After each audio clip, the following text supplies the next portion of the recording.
We are in the heart of Camberwell, opposite the famous Rivoli Cinemas, at a fine Italian restaurant called Orsini.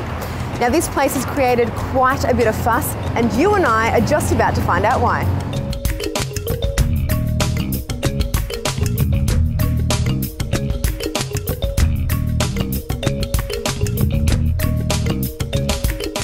Now it's time to chat food and wine. First up is food with head chef Matt Whittingham. Thank you for joining us on City Life. Thank you for having us. Now I just had a look at your menu and I noticed it's heavily Italian influenced, although there are a few French European styles in there as well. Yes, I think that's reflective of the early influences of my career. And I think a lot of chefs, when they first start out at college, they're taught the French classical techniques.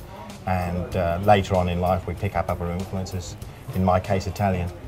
Definitely, well it all looks fantastic, almost like an art form, like most chefs prefer it to be. Is that what you consider when you're preparing your food, that it is almost a display of art? I think it is, I think it's a combination of things. Art being Latin for skill, but I think in the preparation it's mostly work.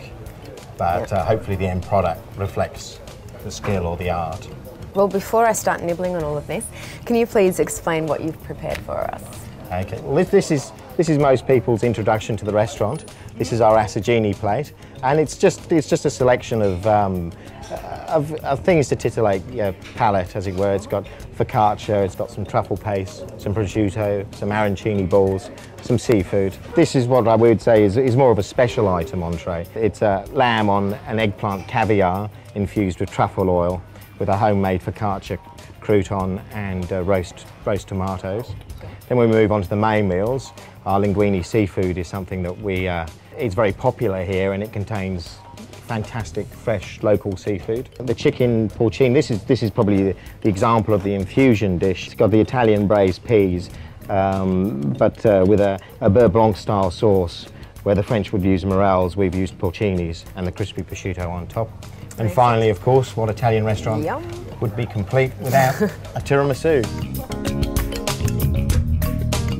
It's wine time now with co-owner Ruth Boniface. Thank you for joining us. Thanks, guys. Now, Ruth, I noticed all of the wines that you've selected for these meals are Australian and not Italian.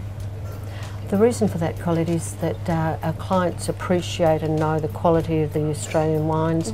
Whilst we do stock Italian wines, we find that the wines that are on our list of the Australian and New Zealand wines sell better than the Italians.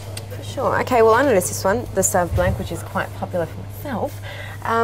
Why have you chosen to select this one with this meal? Well, that goes with our beautiful assaggini platter, and it has a very crisp, fresh style, and we find that relates well to all of the mixes of the food that are on the platter.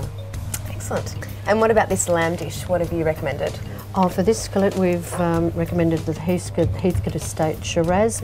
It's got a sweet, earthy taste and really complements that nuttiness in the beautiful tenderland cutlets. Excellent. And is it a white wine for the chicken here? No, surprisingly enough, the white wines dampen people's palate with chicken, dampens the taste, so we've recommended the Diamond Valley Pinot Noir, and that complements the taste of the chicken because it doesn't diminish the taste as a white wine would. Okay. And with the linguine, what are we drinking with that?